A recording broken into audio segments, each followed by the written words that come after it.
welcome everyone to the Promoting Cultural Appropriate AOD Services for Aboriginal Women. I'd like to acknowledge the country that you may be on. The country I'm on today is the Wodi country down in the Illawarra.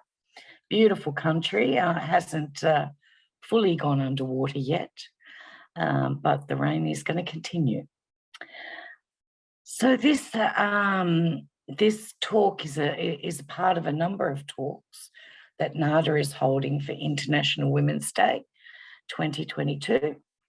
I'm a co-moderator, and we have Raechel, Wallace, who's also a co-moderator, and the panellists Jacqui Kelly and Kylie, Cassidy. The first question is, can you tell us a bit about yourself and your role? And we'll start. It's starting with me, but it seems a bit funny.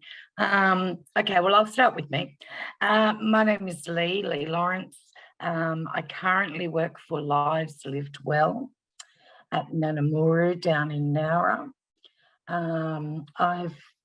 We do ambulatory withdrawal in the community and run a community-based day program, rehab day program probably, as opposed to resi for people who can't go into residential settings. I've got probably about 25 years experience working in drug and alcohol across a wide, different services, different deliverable services. I like resi rehab, it's really good, and worked quite a long time in some resi rehabs. A proud Aboriginal woman with ties, family ties to the Jerrinja mob. I currently am accepted by the Wodi mob here in the Illawarra. And that's all about me. I might throw it over to Raechel. Hi everyone, my name is Raechel Wallace. I'm a Wandian woman from the south coast of New South Wales on Yuin Nation around the Shoalhaven area. My role is I'm the Aboriginal Program Manager at NDARC. I also work as a research assistant for NDARC at the University of New South Wales. I've been working in the Aboriginal drug and alcohol field since 2005, so it's been quite a while. Yeah, it's pretty much me. So I might pass it on to Kylie.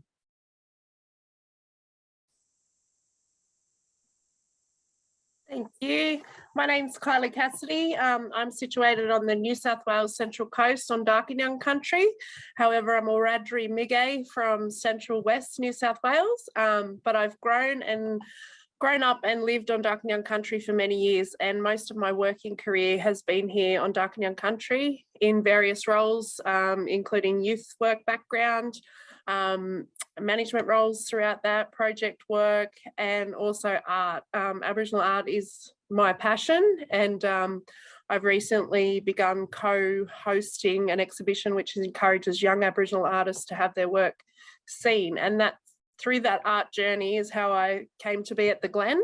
So I've worked at the Glen for Men for the last 4 years, and originally in the art program doing art therapy sessions, and then moved through the organisation in various roles, and now stepped into my new role as Chief Operating Officer for the Glen for Women. So my current task there is onboarding staff, as it's a very new service, a 20-bed residential rehab service, Aboriginal community controlled, specifically for women. And then we'll look at bringing on clients in April, early May, and get started in helping our women get well. I'll pass to my colleague, Jacqui. My name is Jacqui Kelly. I would like to acknowledge that I am currently on Darkinyung land. I've been on Darkinyung land for about 20 years now. I originally grew up on Dharug land out Western Sydney. I've been working in drug and alcohol for maybe about 18 years. I've worked in a range of different residential rehabs. That's primarily where I've been working. So ranging from, true therapeutic communities to modified therapeutic communities. And my last role was in the private sector, working in a private clinic. So I've worked in a range of different settings. So it's been really good to get an idea of different models of care and different treatment approaches to drug and alcohol treatment. So I'm currently moved over to the Glen. I really felt a need to move away from the private sector and get back into working in the community, into a residential rehab. So my current role at the moment is quality improvement and support officer. So I'm doing a whole range of different things. So coming alongside Kylie just to help out with getting the Glen for Women up and running, which has been an amazing experience and really exciting. So yeah, we are going through the whole recruitment process at the moment, which has been a big process. So, but I'm also helping out a little bit in the intake space at the moment. So we'll be looking at the whole intake process, like the screening, the assessment process, and looking at what needs to happen in that space in order for us to screen and assess our clients well, so we can ensure that we are able to offer them a good service and to be able to meet their needs. So we're really looking at that whole assessment process at the moment. So I've come alongside the assessment team to have a look at that. So yeah, just really excited to be on this panel. Feel honoured to be here. Thank you.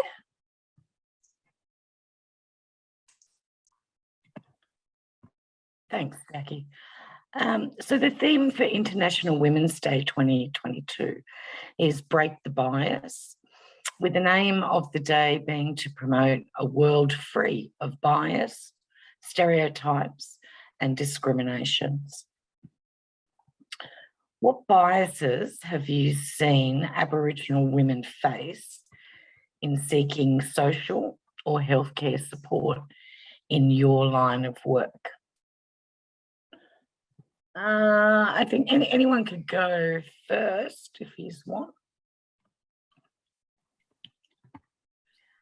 I'll start. So yeah, I was kind of thinking about that question quite a bit sort of this week, and my experience of working in different drug and alcohol residential settings, I think sort of the first thing that pops to mind is there's been like an underrepresentation of Aboriginal women coming into mainstream traditional types of residential services.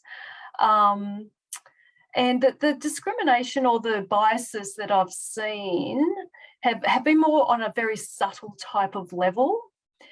There hasn't been quite overt things, but more just around, I think, staff being not really having a lot of cultural understanding and cultural sensitivities to an Aboriginal woman, walking into a non-Aboriginal service. So, it can just come across in just little subtle behaviours and things like that. Like I've seen, some workers behave, just slightly differently towards a woman Aboriginal client to a non-Aboriginal client. So just might be just subtle little behaviours in the way that they engage with the client. So, I think staff members can be a little bit, maybe not always, but a little bit distant in that, and that just might come down to maybe their own biases or stereotyping that client. I think the services I've worked at have tried to work at being inclusive and not discriminate based on, race or culture or anything like that. But as soon as that client walks through the door, I think there's just little subtle biases that can be seen and can be demonstrated from the staff. And it could be just a lack of that environmental cultural sensitivity. It's just, no local artwork or Indigenous, information around or anything like that, and being a very non-Indigenous workers and things like that. So being very a bit clinical and mainstream. So I think that could be a little bit of a barrier and a bit of a bias towards Aboriginal women seeking help with their drug and alcohol addictions. So, and I think it can be just even in some of the language that's used as well. I know some clients really struggled with some of the terms that we use when we're delivering, group or having one-on-one counselling or case management sessions with the women. So some of the language that is used can, again, not intentionally being biased or stereotyping, but can just come across very subtly. So I think that can be a little bit of a barrier and a little bit of a bias there as well. So, and again, I think it just comes down to, the organisation or the workers being not really fully trained or immersed in like the culture or the the language that would be helpful when we're working with Aboriginal women. So that's kind of what some of the things I've been reflecting on this week in regards to that question. For sure. I think a lot of what you're saying too, Jacqui, stems from the historical treatment that Aboriginal women have received and Aboriginal people in general, and that fear and distrust in the system. And when we access services and we feel that, I guess, negativity straight off, it shuts you off. And that's probably why there is not a high representation of Aboriginal women seeking treatment in AOD sector specifically. But for me, I guess personally, a bias that I have witnessed is when I was a young girl and just watching my nan put a prescription in at the chemist for her asthma medication and letting all the non-Indigenous people be served first. And then when she was served, she actually bowed her head down and didn't look the non-Indigenous, chemist man in the eye. And I was looking at her as a little girl thinking, Nan, get in there, put your script in. Like, why are you feeling like you have to go last? And why are you, like, it was so confusing to me.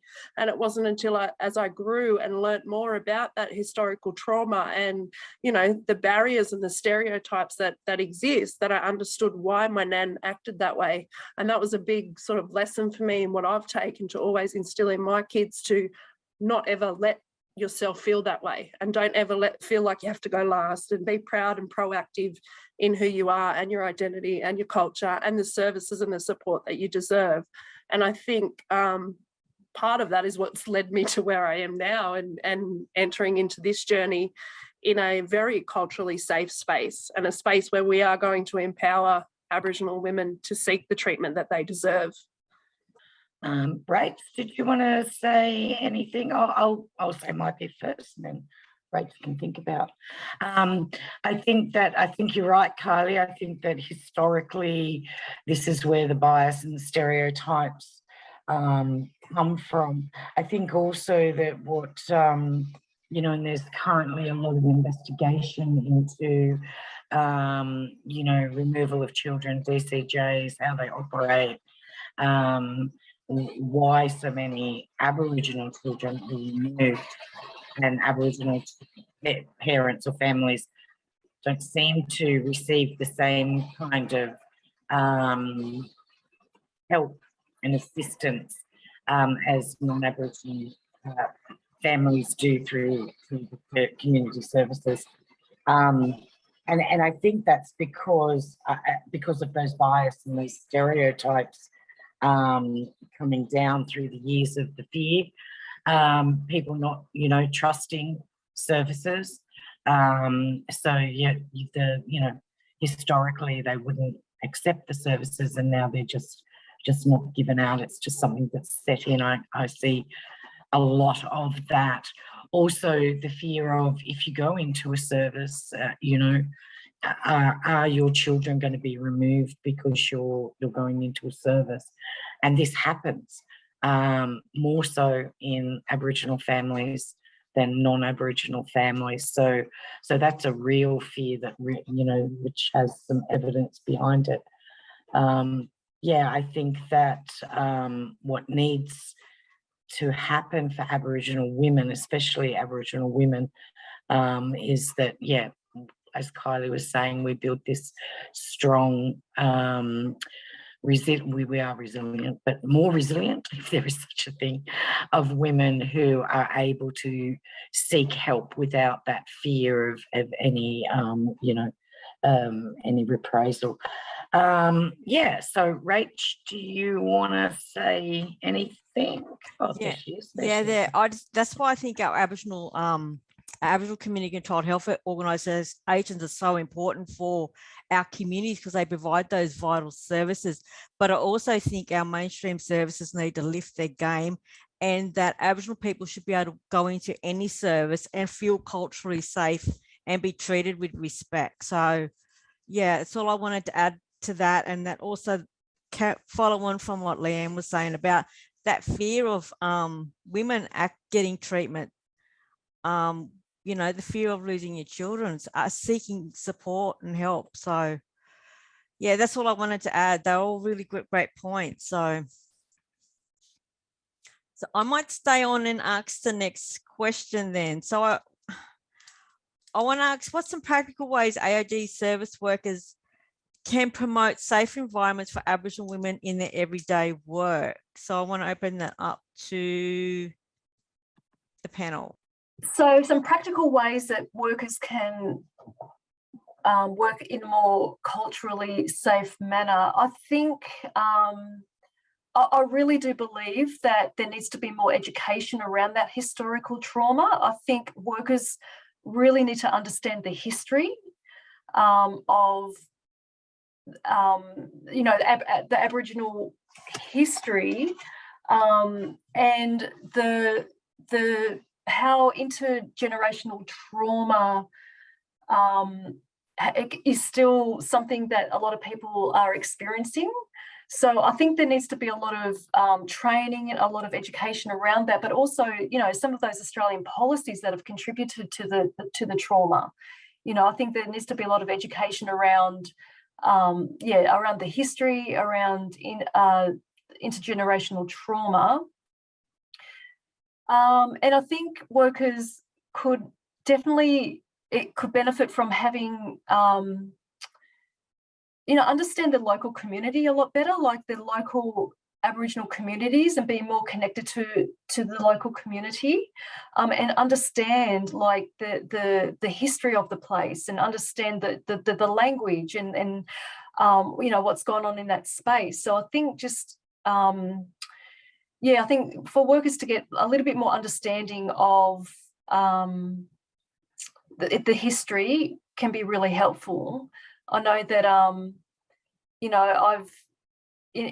personally, in my experience over the time working in traditional mainstream residential programs, there've been just kind of little tokenistic ways of getting staff trained to be more culturally sensitive. But you attend a workshop on cultural sensitivity, and that could go for like a 6-hour workshop, which is it's a great start. But you don't really walk away getting a real understanding of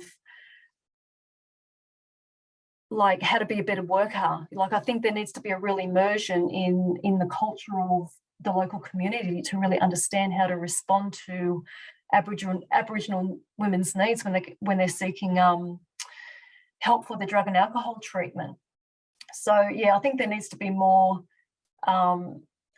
understanding the community, understanding the history, understanding the trauma, and yeah, getting to understand what contributes to Aboriginal people, and I think non-Aboriginal people as well, but just that connection to culture, connection to community, connection to country, like how that is just like the cornerstone of healing for a lot of Aboriginal people. So there's all those other evidence-based practices that are amazing, like group therapy, CBT, DBT, all that sort of stuff. But that core element of being connected to culture and country is something that I think can help workers respond more culturally sensitive to Aboriginal women. I agree, Jacqui.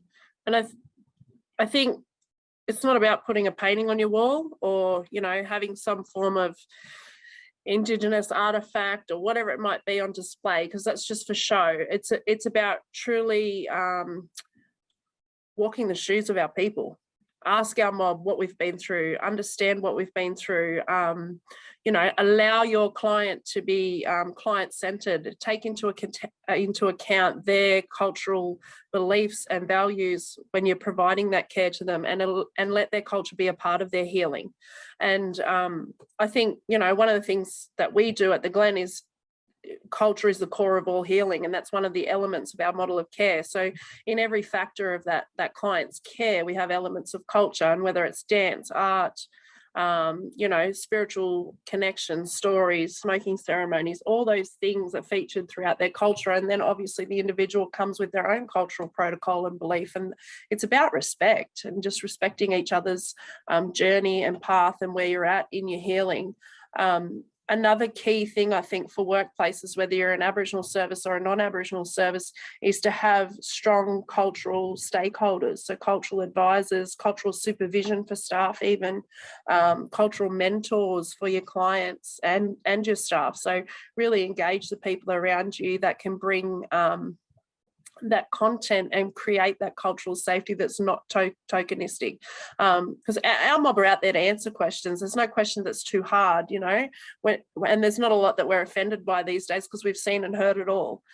Speak to us, ask us the questions, and if we don't know the answer, we endeavour to find out, because it's a journey that we want to share and grow and educate people along the way, so that our mob are getting the best support and the best services, and it's not just relying on our community to fix ourselves, but at the same time we need to be autonomous in the way that we heal. As well, I think the thing that's always amazed me, for instance, I started to work in drug and alcohol, was that, you know, say at least once a year you needed to do some sort of training that brought you up to date with what was happening in drug and alcohol or in the community or the government or whatever.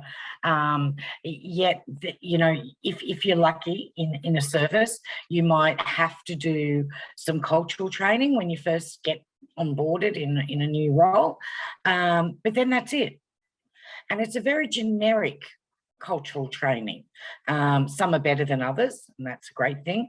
But there's never, I've talked about this for a very long time, at least 3 years, a lot, like just screaming about it. There needs to be localised training. There's no good in me sitting down as a non-Aboriginal, you know, and going, oh, okay, this training package that came from Western Australia, this tells me everything about New South Wales Aboriginal people, because it doesn't tell you anything. And, you know, even if I go to up the Glen way, their protocols will be different, in the way that they, you know, some of their cultural activities will be different because they're unique to that land, and won't apply to, you know, Nowra, where I work now. So I work out of my community. So, you know, I make it my business to find out who are the people, what goes on around here. You know, I don't want to, you know, step out of line. And that more comes because I'm an Aboriginal person and I know what that does in a community. But yeah, we don't have a standard, if you like, which is a horrible word to put on it, but you know, that's what I'm sort of going towards. You know, you do a cultural training, or even you have a cultural audit, which are good, don't get me wrong, Rach, they're good. But then where is all the follow-up from internally? Because if there is any follow-up, it comes from the external, you know, cultural auditors. But where's their commitment internally to go, okay, we need to keep up to date with what's going on for Aboriginal women in this community? And how do we do that? And you're right, Kylie, how you do that is you engage the community. You bring the community into your service. Not a lot of that goes on, and I don't think it'll get much better until that becomes a requirement of your cultural training that you have to have. So, yeah. Also, I think it's got to be a top-down, bottom-up approach too for for non-Aboriginal services, and including putting Aboriginal people on your board. Aboriginal workers in your organisation. You said a lot of things that I was going to say, and I suppose that's my fault for going. But yeah, localised Aboriginal cultural awareness training is a must, I believe. Do you want me to, if any, happy for me to ask the next question? So I'm going to, what resources training would you recommend community or AOD services check in relation to this topic? Well, just I guess going on a bit from what we were just talking about. So I think some of the things is just to, really connect to the local community, like really have an understanding of what's going on in the local community. So I think that can really help services understand how to be better responsive to Aboriginal women. If you're a non-Aboriginal specific, or even if you are service, so mainstream service, I highly recommend the cultural audit, and because it has shown that if they're motivated, the service, it's a much easier way to bring around change and to implement things that are needing to happen. But having said that, developing your localized training, I think, is so more important, for a service, because you have workers who have connections to the service, into the community in their service because they live there, and then you lose those workers, so you lose that information. I think that each service should make a localized PowerPoint, however they want to do it, and everybody sits through that and adds to that as you go on, as you go through time. And I think it should be, I don't think the AOD Aboriginal cultural training should be a one, this is the one to get, you get this, you play it year in, year out. I think it should evolve. I think it always should evolve, and you add to it, and, as drugs evolve, like when I started in drug and alcohol, heroin was an issue. And I know a lot about heroin. But, then as the drugs have evolved, it's now methamphetamine. I had to go back and learn a lot about methamphetamine, because that wasn't something that I was seeing in my early days and study. And I think the same is for especially Aboriginal women. The things that they face today are much different, especially than they faced 3 years ago prior to COVID. Now we got fires, now we got floods. This sends people into more of an isolation than they already were in.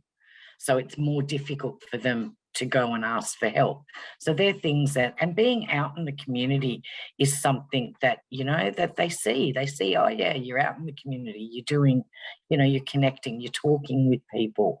I think that is very important. And the education you get from that is gold, So yeah, that's me.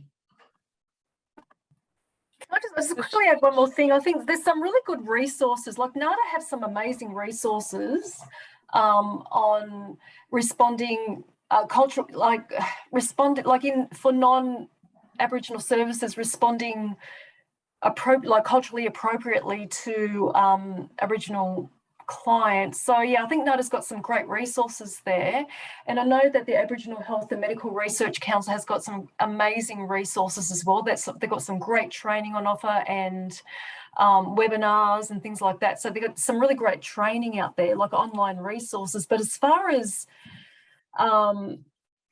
training, my thoughts are I know for me personally, I've started at the Glen. It's the first Aboriginal community controlled organisation I've worked in, and there's just no better training than being immersed in a Aboriginal community controlled environment and getting that level of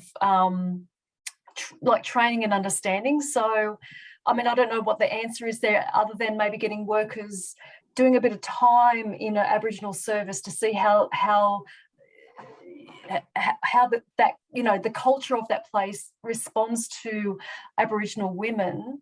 But that cultural immersion is just so important. And I guess that can happen at different levels, whether that be in Aboriginal organisations or Aboriginal just in the community or through the land council or whatever. But just being in, like, that immersion experience is just so beneficial, and it's just been so such an amazing experience for me to understand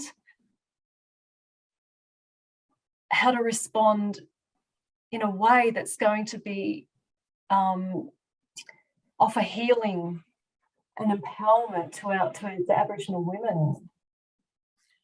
Yeah, I agree with all those points. I guess what I was going to say is that our workplace doesn't necessarily have a cultural awareness or cultural competency training as such, because we live our culture every day in the workplace, and we have a mixture of Aboriginal and non-Aboriginal staff members, but we share our culture in a way that everyone is immersed in it, just as Jacqui was saying. And I guess a resource for other people that I would suggest is the ADAN website, the Aboriginal Drug and Alcohol Residential Rehab Network. The model of care doesn't necessarily have to be adapted for a residential rehab. You could take a look at that and take elements of that and adapt it to your own workplace. And it's all about, like I said before, the culture is the core of all healing, having culturally appropriate and awareness in your workplace and safety, providing a safety environment where people of culture or people of colour are accepted. And it doesn't matter what, you know, we don't discriminate against anybody, Aboriginal or non-Aboriginal. We take all cultures. It looks at the person-centred approaches, flexible healing and therapeutic options, and being really client-centred and client-driven in their case management. So, and then again, talks about those partnerships and collaborations. So that's where your cultural advisors and your stakeholders come in. So I think that could be a good resource for anyone to take a look at that ADAN model of care and adapt it in a way that suits your own work environment, whether you are an Aboriginal service or a non-Aboriginal service that's providing care to Aboriginal people. You could definitely take something away from that. That's a really good point, Kylie, about the model of care for services to check out. Also, Leanne's been talking about a cultural audit. So that's another process that a service can go through. So the Aboriginal Drug and Alcohol Network, ADAN, are trained up to do cultural audits on non-Aboriginal services, non-Aboriginal drug and alcohol services, to support them to go on a journey with making their service more culturally safe for Aboriginal people to access. Because we know sometimes our mob don't always go into an Aboriginal service, and it could be for a lot of different reasons. Sometimes they will access a mainstream service. So so that's also available. If anyone's interested in that kind of cultural audit, they can contact me and I can put them in touch with ADAN.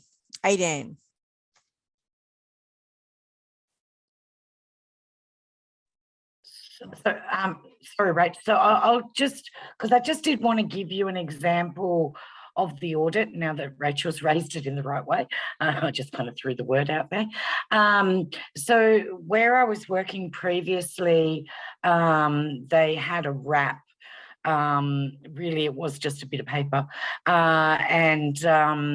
When I came on board, I sort of said, "Oh, what's your wrap doing?" And they're like, "Yeah, it just sits there, doesn't really do much." So then I got Raechel to do a cultural audit on the service, and it was a residential rehab service, and did get quite a few Aboriginal people come through. Raechel came through, and just we were I didn't participate in the audit. They worked out as in doing the audit, because I'm trained to do that, but I didn't do it.